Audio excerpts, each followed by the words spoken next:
नमस्कार, जय हिंद, वंदे मातरम। साथियों, एक बार पुनः आप सभी का स्वागत है आपके अपने यूट्यूब चैनल स्टडी जोन 2.0 में। साथियों, आपके सामने एसएससी जीडी एग्जाम हो, यूपी पुलिस एग्जाम हो, इनके लिए इतने इंपॉर्टेंट क्वेश्चन लेकर आए हम आपके सामने, जो डायरेक्टली आपको शिफ्ट में देखने को मिलेंगे। तो चलिए आज की क्लास को शुरू करेंगे। जीके के कुछ मोस्ट इंपॉर्टेंट क्वेश्चन है, आप सभी को साथ साथ में काउंट करते रहना है कि आपके कितने क्वेश्चन है वो सही हो पाते हैं। अगर आपने अभी तक हमारे इस यूट्यूब चैनल को सब्सक्राइब नहीं किया तो दोस्तों सब्सक्राइब कर देना, ठीक है। तो पहला क्वेश्चन है कि प्रार्थना समाज के संस्थापक कौन थे? तो दयानंद सरस्वती, राजा राय मोहन राय, स्वामी सहजानंद या फिर आत्मारंग पांडुरंग। बताइए दोस्तों, प्रार्थना समाज के संस्थापक कौन थे? तो प्रार्थना समाज के संस्थापक थे आत्माराम पांडुरंग। जो चौथा ऑप्शन है आपका यहाँ पे सही ऑप्शन हो जाएगा, ठीक है। चलते हैं अगले सवाल की ओर। अगला सवाल है कि बारदोली सत्याग्रह का नेतृत्व किसने किया था? आपको बताना है कि बारदोली सत्याग्रह हुआ था, इनका जो नेतृत्व किया था ये किसने किया था? तो राजेंद्र प्रसाद ने, विनोबा भावे ने, ज्योतिबा फूले ने या फिर महात्मा गांधी जी ने। जल्दी से इसका आंसर बताइए दोस्तों। बारदोली सत्याग्रह का नेतृत्व किया था ज्योतिबा फूले ने। किसने किया था? ज्योतिबा फूले ने। सी ऑप्शन आपका यहाँ पे लॉक कर दीजिए, ठीक है।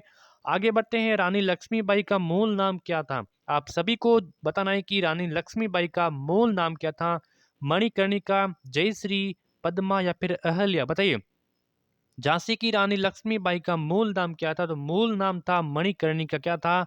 मणिकर्णिका। जो पहला ऑप्शन है यहाँ पे हम कर देंगे लॉक, ठीक है। अगला सवाल है कि भारतीय राष्ट्रीय आंदोलन के 1885 से 1905 की अवधि को क्या कहा जाता है? आप सभी को बताना है कि भारतीय राष्ट्रीय आंदोलन हुआ था जो 1885 से लेके 1905, इसकी अवधि को क्या कहा जाता है? इसके बीच का जो युग हुआ था, इस चरण होता है, इसको क्या कहा जाता है? तो उदारवादी चरण कहा जाता है, उग्रवादी चरण कहा जाता है, गांधी युग कहा जाता है या फिर इनमें से कोई नहीं? आप सभी को आंसर बताना है। तो इसको कहा जाता है उदारवादी चरण। क्या कहा जाता है? उदारवादी चरण। जो आपका पहला ऑप्शन है इसको हम सही कर देंगे। अगला है कि भारतीय राष्ट्रीय कांग्रेस की पहली बैठक किस शहर में हुई थी? बताइए दोस्तों, भारतीय राष्ट्रीय कांग्रेस की पहली बैठक किस शहर में हुई थी? तो कलकत्ता में हुई थी, बंबई में, अहमदाबाद या फिर इलाहाबाद में हुई थी? तो ये हुई थी बंबई में। हुई थी कहाँ? बंबई में। ऑप्शन नंबर बी यहाँ पे सही आंसर हो जाएगा।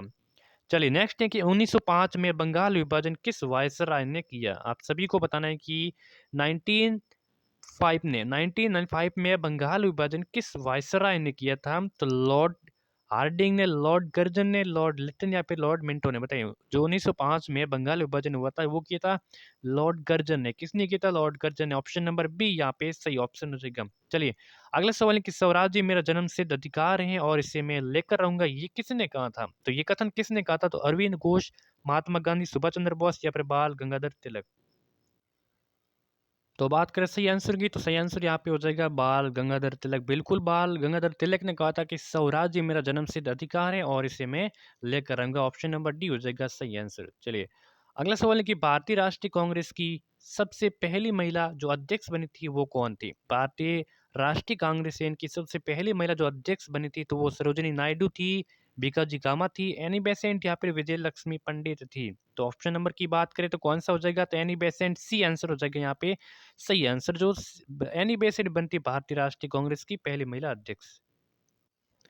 अगला सवाल है कि शेर ए पंजाब या फिर पंजाब केसरी किसका उपनाम है? बताइए, शेर ए पंजाब या पंजाब केसरी एक ही है और ये किसका उपनाम है? बिपिन चंद्र पाल का, लाला लाजपत राय का, सरदार भगत सिंह या फिर इनमें से कोई नहीं? तो सही आंसर की बात करें तो यहाँ पे लाला लाजपत राय को शेर ए पंजाब और पंजाब का केसरी भी केसरी कहा जाता है। ऑप्शन नंबर बी सही आंसर। वर्ष 1919 में जलियांवाला बाग हत्याकांड कहाँ पर हुआ था? बताइए कि जलियांवाला बाग हत्याकांड 13 अप्रैल, कब? 13 अप्रैल 1919 में जो जलियांवाला बाग हत्याकांड हुआ था ये कहाँ पर हुआ था? तो अमृतसर में, नागपुर में, चंडीगढ़ में, कोलकाता में हुआ था। तो ये हुआ था अमृतसर में। कहाँ हुआ था? अमृतसर, पंजाब में। ये ऑप्शन आपका सही ऑप्शन हो जाएगा। अगला है कि नमक सत्याग्रह किस ईस्वी में प्रारंभ हुआ था? नमक सत्याग्रह किस ईस्वी में प्रारंभ हुआ था? 1930, 1932, 1928, 1921 में। अच्छा क्वेश्चन एग्जाम की दृष्टि से। तो ऑप्शन नंबर पहला हो जाएगा सही आंसर। 1930 ईस्वी में दोस्तों नमक सत्याग्रह हुआ था और ये गांधी जी ने चलवाया था। किसने? गांधी जी ने। ऑप्शन नंबर, ठीक है, ये हो जाएगा सही आंसर। चलिए, संसद का लोकप्रिय सदन कौन सा है? संसद का लोकप्रिय सदन कौन सा है? राज्यसभा, लोकसभा, उपयुक्त दोनों या फिर इनमें से कोई नहीं? तो संसद का जो लोकप्रिय सदन है वो है लोकसभा। क्या है? लोकसभा है वो संसद का लोकप्रिय सदन है। बी ऑप्शन सही आंसर हो जाएगा। संसद के कितने सत्र होते हैं? देखिए, आप बताना कि संसद के सत्र होते हैं वो कौन-कौन से होते हैं? तो बजट सत्र होते हैं, मानसून सत्र होता है, शीतकालीन सत्र या फिर उपरोक्त सभी होते हैं। तो संसद के जो सत्र होते हैं ये तीनों होते हैं संसद के सत्र, यानी कि डी आंसर हो जाएगा सही ऑप्शन। ठीक है? चलिए, नेक्स्ट है कि राज्यपाल राज्य में किसका प्रतिनिधित्व होता है? राज्यपाल होता है वो राज्य में किसका प्रतिनिधित्व होता है? तो राष्ट्रपति का होता है, गृह मंत्री का होता है, प्रधानमंत्री का या फिर मुख्यमंत्री का होता है? तो राज्यपाल होता है वो राज्य में जो प्रतिनिधि होता है तो वो राष्ट्रपति का होता है। किसका होता है? राष्ट्रपति का। जो भी ये ऑप्शन बता रहे हैं सही आंसर हो जाएगा। चलिए, नेक्स्ट है कि भारत के संविधान की 8वीं अनुसूची में कितनी भाषाएं हैं? देखिए, जो भारत की संविधान है इसकी भाषाओं को 8वीं अनुसूची में रखा गया है। ठीक है? और उसमें कितनी भाषाओं को रखा गया है? तो 19, 18, 22 या फिर 16 भाषाओं को। तो देखिए, भारत के संविधान में 8वीं अनुसूची में 22 भाषाओं को रखा गया है। कितनी? 22 भाषाओं को। ठीक है? 8वीं अनुसूची में याद रख लेना, बहुत ही इंपॉर्टेंट है। भारत की संविधान की 11वीं अनुसूची में कितने विषय हैं? अब बताना है कि 11वीं जो अनुसूची है इसमें विषय कितने हैं? तो 22 विषय हैं, 24 विषय हैं, 29 या फिर 32 विषय हैं। तो देखिए, भारत के संविधान की 11वीं अनुसूची में जो विषय हैं तो वो 29 विषय हैं। कितने? याद कर लेना, जो 29 विषय हैं ये 11वीं अनुसूची में रखे गए हैं। अगला है कि भारत में पंचायती राज को प्रारंभ किया था तो कब से प्रारंभ किया था? 1956 से, 57 से, 58 से, 59 से? भारत में पंचायती राज को प्रारंभ किया था 2 अक्टूबर 1959 को राजस्थान के नागौर जिले से स्थापना या शुरुआत किया था। तो चौथा ऑप्शन यहाँ पे सही ऑप्शन हो जाएगा। 18 सवाल है कि सौर मंडल का दूसरा सबसे बड़ा ग्रह कौन सा है? सौर मंडल का पहला सबसे बड़ा ग्रह है कौन सा? बृहस्पति है। कौन सा है? बृहस्पति। लेकिन दूसरा पूछा है तो अरुण, वरुण, शनि, पृथ्वी। तो ऑप्शन नंबर सी यहाँ पे दूसरा हो जाएगा राइट ऑप्शन। कौन सा है? शनि है जो दूसरा सबसे बड़ा ग्रह है सौरमंडल का। बी ऑप्शन सही हो जाएगा।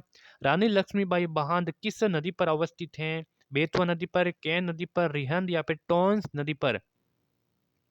रानी लक्ष्मीबाई जो बांध है ये बेतवा नदी पर अवस्थित है। कौन सी? बेतवा। बिल्कुल आपका जो पहला ऑप्शन सही ऑप्शन हो जाएगा। निम्न में से कौन सा युग में वो सम्मिलित नहीं है? आप बहुत इंपॉर्टेंट क्वेश्चन है। सांबर है, सांबर झील राजस्थान में है, बिल्कुल सम्मिलित हो रहा है। लोनार झील का मध्य प्रदेश में है। चिल्का झील उड़ीसा में है, बिल्कुल है। कोलिर झील आंध्र प्रदेश में है, लेकिन लेकिन लोनार झील है ना, ये लोनार झील मध्य प्रदेश में नहीं है। तो कहाँ है? तो ये है महाराष्ट्र में। कहाँ है? महाराष्ट्र में है। इसीलिए युगम जो सम्मिलित नहीं है वो है आपका ऑप्शन नंबर बी। ठीक है? तो आज के सेशन में कंप्लीट महत्वपूर्ण 20 प्रश्नों को देखा है। 20 में से आपका क्या स्कोर रहेगा एक बार हमें कमेंट करके ज़रूर बताएं। और यूट्यूब चैनल को सब्सक्राइब कर देना, ज़्यादा से ज़्यादा अपने दोस्तों के साथ शेयर कर देना है। ठीक है? इस वीडियो को लाइक कर देना है। ठीक है? मिलते हैं किसी एक और नए मॉडल पेपर में, तब तक के लिए जय हिंद, जय भारत।